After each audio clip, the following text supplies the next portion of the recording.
Superman's accomplices have been rounded up, or turned themselves in. The next job is restoring civil order. The transitional government has its hands full. We're here if they need help.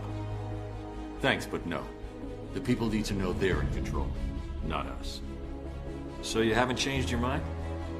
I respect the President's offer, but I don't belong in government. None of us do. You think Batman has a future here? Crime and corruption will return. Ollie would have called me a pessimist. I'm just being realistic. And you're Superman? He'll stand trial. They all will. He was right, you know. About what? Put in the same position, I might have done the same thing. We never know what we're truly capable of. I hope for your world's sake you never find out.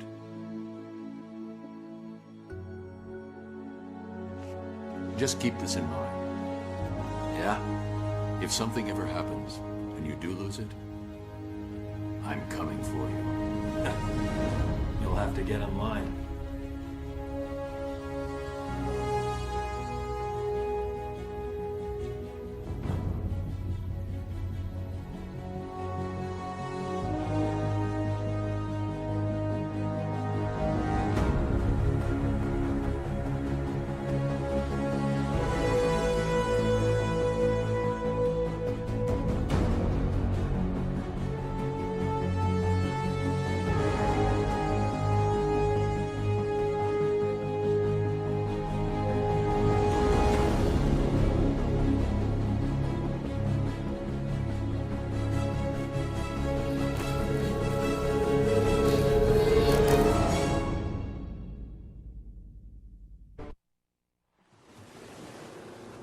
Victory over Superman was only the beginning of Aquaman's rise to power.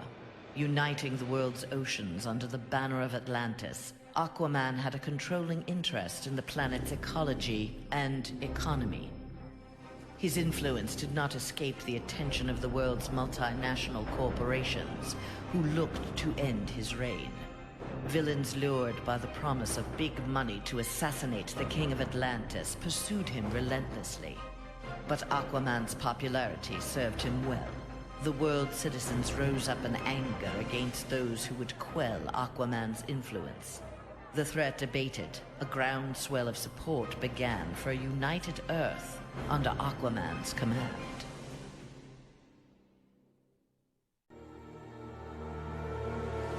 Superman's defeat did not work to Ares' advantage as he had planned.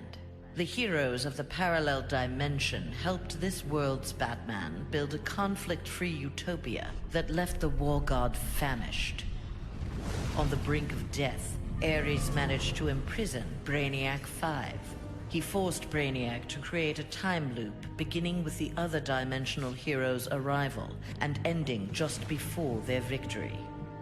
In this pocket of time, Ares flourished. Endless war was his to savor.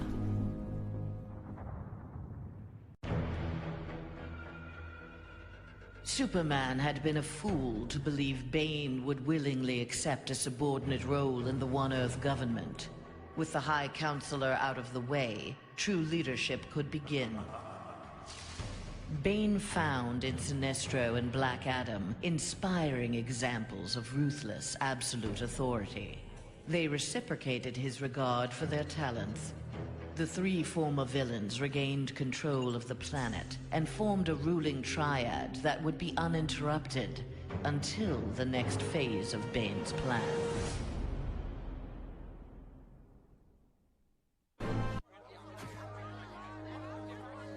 Following the battle to liberate Earth, Batman learned that Luthor had bequeathed his massive fortune to Bruce Wayne. He now had the means to rebuild Gotham and Metropolis. The city's residents, inspired by their hero's efforts, adopted the slogan, "We are Batman." They contributed countless hours to their community's renovation and crime prevention. The Batman of old would have stubbornly assumed these tasks alone. The post-One Earth Batman, having been rewarded for his trust in others, enjoyed his city's renewal and his role as its benefactor.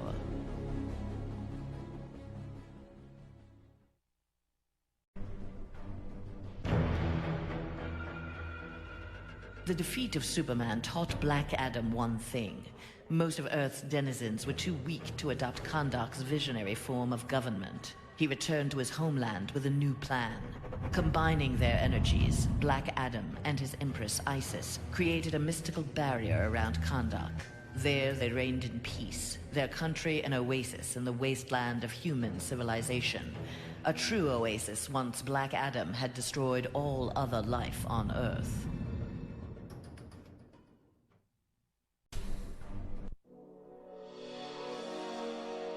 At last, Superman had paid for what he had done to Catwoman. Feigning allegiance to his regime had cost Selina her beloved Batman and her best chance at happiness. Pride and anger kept her from attempting reconciliation with Bruce Wayne, but his inspiring reconstruction of Gotham and Metropolis fostered in her a desire to remain close to him.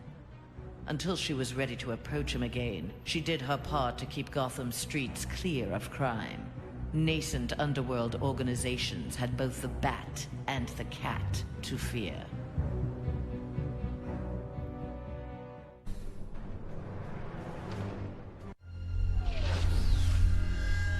After Superman's defeat, Cyborg led the assault on the Fortress of Solitude to flush out remnants of the High Counselor's regime.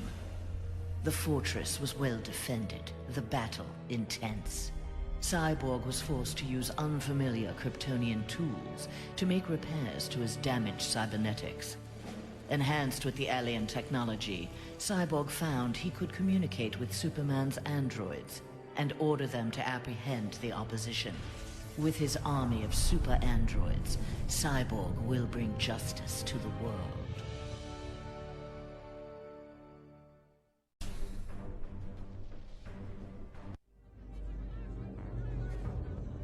With Superman's regime toppled, new governments formed to take its place.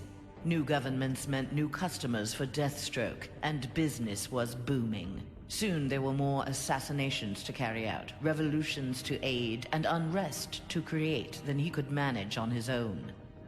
The One Earth regime's elite troopers, having committed atrocities in Superman's name, had gone into hiding from a populace bent on revenge. Impossible for most to find, but not for Deathstroke. Recruiting these renegades, he formed the New Titans, the world's premier political assassins.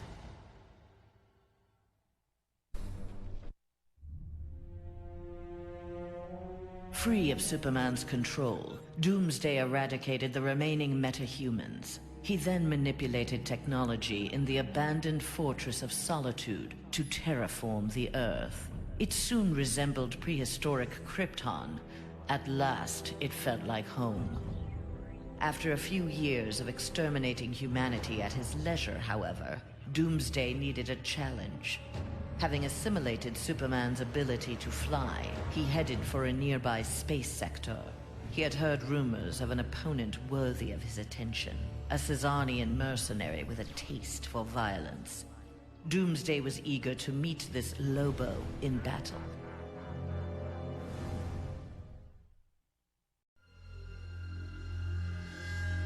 Flash had taken down the High Counselor, but the atrocities he had abetted during Superman's regime continued to haunt him.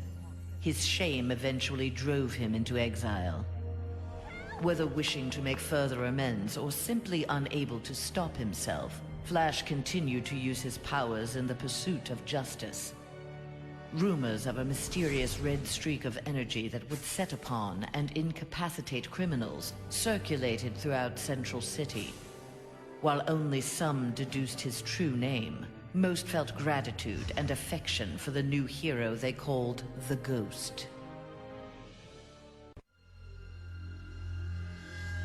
After the fall of Superman, Green Arrow visited the Star City of this parallel Earth. His counterpart was one of the first heroes to fall in the battle against Superman, one of the first to object to the Man of Steel's new tactics and reasoning. A memorial erected in Star City's Orchid Bay served as a reminder of the need to fight oppression regardless of the odds. There, Green Arrow found that one citizen wasn't content to memorialize Oliver Queen in stone. With Green Arrow's training, a new archer, dressed in crimson, took up the fallen hero's mantle. Let Star City's criminals beware. The night belongs to Red Arrow. Mere days after returning to his Earth, Green Lantern, in an event mirroring his ascension to the core, witnessed the crash landing of an alien ship. Investigating the wreckage, he encountered the pilot, who claimed to be Abin Sur. But this Abin Sur wore no power ring, and referred to him in halting breaths as the Almighty One. Green Lantern tried to convince the alien of their past, that Abin Sur had named Hal Jordan, his successor, as the Green Lantern of Sector 2814. But the alien died from his wounds before Lantern could learn more of him.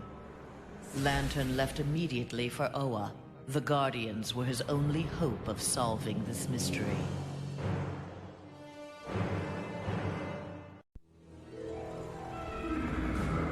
The defeat of Superman filled Harley with confidence. She knew what she was capable of and knew what she wanted. She traveled to the Visitor's Earth and freed the Joker from prison. Returning to her world, they married in a ceremony that set Gotham ablaze. At the reception, the cake-cutting ceremony took a gruesome turn. As her new husband playfully mashed her face into the cake, years of abuse took its toll. Something in Harley snapped. She used the ceremonial knife to slash Joker's throat. Still wearing her wedding gown, Harley now resides permanently in Arkham Asylum.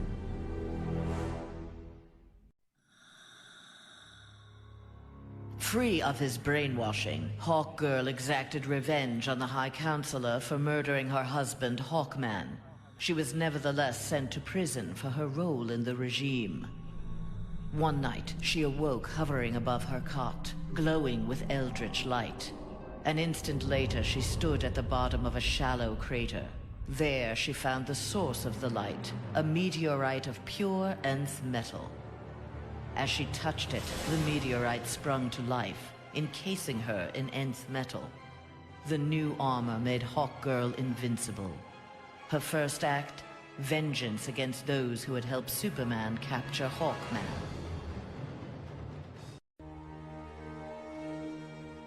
Though he had failed to elevate the Joker clan's status, Joker was convinced a similar organization could be successful in his dimension.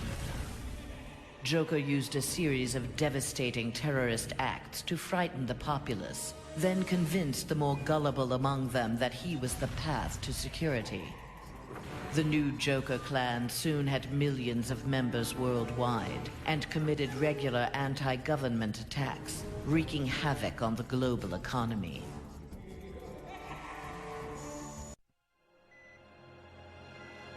Killer Frost reveled in her victory, but her overconfidence betrayed her.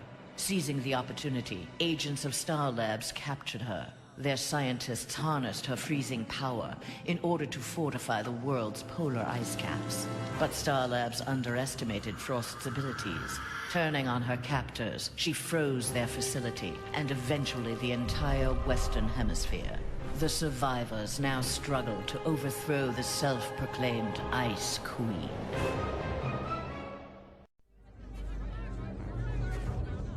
A win against this world's Superman was greatly satisfying, but its aftermath would be sweeter still. Luthor had traveled to this dimension to convince its residents that he was their Luthor, who had miraculously survived the High Counselor's globally televised attack on him. Beloved before, the triumphant Luthor was now worshipped. He was elected President of the United States, but soon looked to further consolidate his power.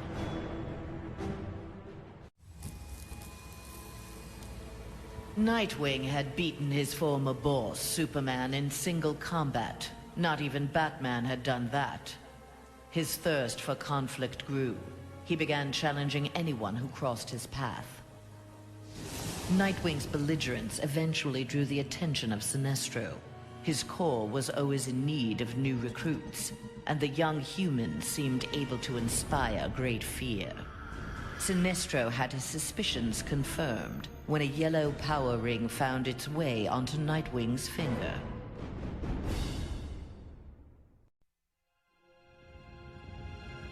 Winning the battle with Superman cost Raven dearly. The amount of demonic energy required overwhelmed her. After regaining consciousness, she looked around warily. Her immediate surroundings were a hellish ruin. Nearby stood her father, Trigon. Raven had somehow called him forth during her battle. Trigon thanked his daughter. He then summoned an army of demons and set out to destroy the rest of the planet. Following the events in the parallel dimension, Shazam's fellow heroes returned home. But an alien virus contracted during the transfer created in them acute mental instability. They turned on their fellow crime fighters in a deranged fury. Alone and desperate, Shazam shared the power of the Word with his adopted brothers and sisters. Their purity of heart gave them courage. The army of Shazam incapacitated the former heroes. Eventually, they took the place of the Justice League as primary defenders of Earth.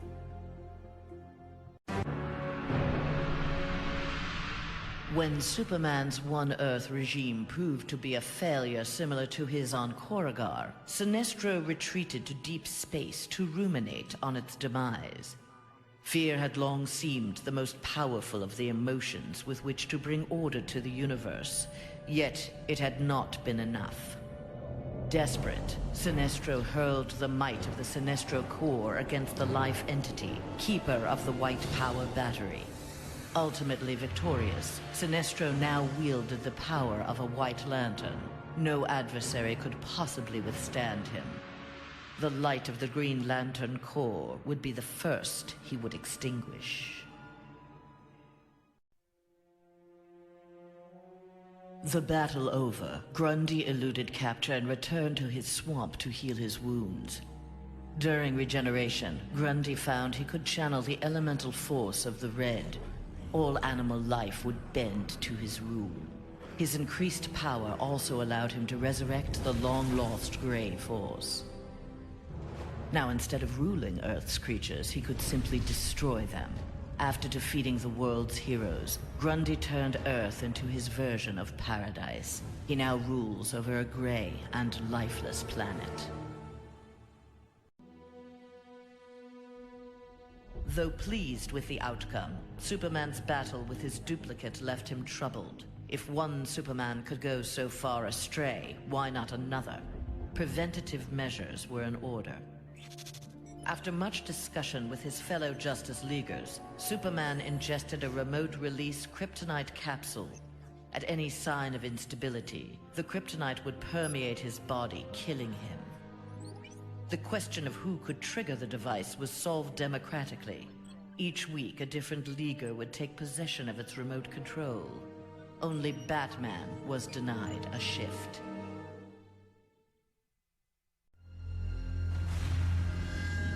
Wonder Woman returned home to find her dimension in ruins. Aware of Superman's despotic rule of the parallel dimension, the gods of Olympus vowed to preemptively eliminate the metahuman scourge from their world. Under the direction of Zeus, they hunted down and eliminated nearly all superpowered mortals. All that remained to oppose them was Themyscira. Wonder Woman and her Amazons fought back against the Olympians with unrelenting courage. Despite heavy losses, Wonder Woman's forces ultimately prevailed. They took reign as the new Olympians, ushering in an age of peace and prosperity.